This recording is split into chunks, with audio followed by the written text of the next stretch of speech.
ఈరోజు ఈ కార్యక్రమం ముఖ్య ఉద్దేశం ఏంటంటే 2014 నుంచి జనసేన జెండా మోస్తూ ఎప్పుడు కూడా వాళ్ళ లైన్ లెట్ల రాకుండా వారి యొక్క నమ్మకం ఆ సిద్ధాంతాన్ని కళ్యాణ్ గారి సిద్ధాంతాన్ని తీసుకెళ్ళడం ఉన్నారు. కానీ వారికి ఎటువంటి గుర్తింపు లేదు. కాబట్టి మీలాంటి వారు రేపు రాబోయే రోజులలో ఎంపీటీసీగా జడ్పీటీసీగా కంటెస్ట్ చేయడానికి అవకాశం ఉంటుంది.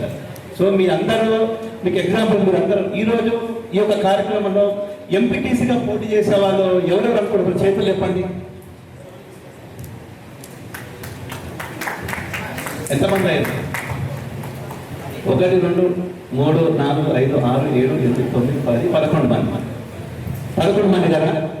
మీకు ఒక ఉదాహరణ చెప్తున్నాను. జగిత్యాల జిల్లా నిజామాబాద్ పార్లమెంట్ వస్తుంది. అది కోరుట్ల కాన్స్టిట్యుయెన్సీ. అక్కడ ఇస్లాంపూర్ అనే ఒక గ్రామం ఉంటుంది. ఆ గ్రామంలో రమేష్ అనే ఒక సోదరుడు వార్డు మెంబర్గా పోటీ చేసి గెలిచాడు.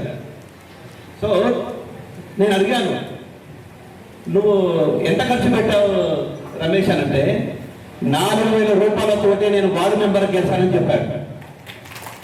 ప్రతి ఇంటికి తిరిగానన్నా, ప్రతి ఇంటికి పవన్ కళ్యాణ్ గారి సిద్ధాంతాలని తీసుకెళ్లి ప్రతి ఓటర్ను కలిశాను.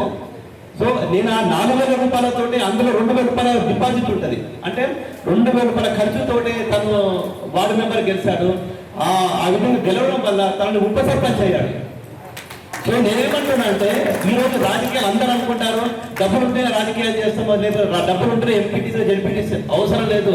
మనం పవన్ కళ్యాణ్ గారి సిద్ధాంతాలన్నీ ప్రతి ఒక్కరికి చేరవేస్తాం. ప్రతి ఓటమి రీచ్ అయిన రోజు తప్పకుండా ఆ విజయం వరిస్తుంది. సో మనం గెలుపా ఓటమా దట్ ఈస్ సెకండరీ.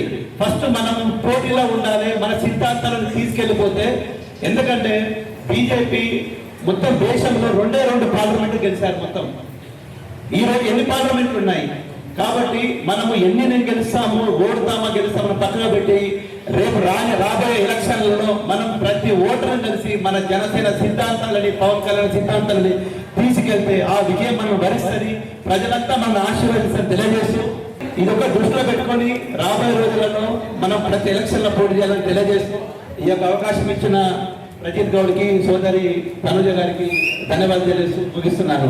జై తెలంగాణ, జై జనసేన.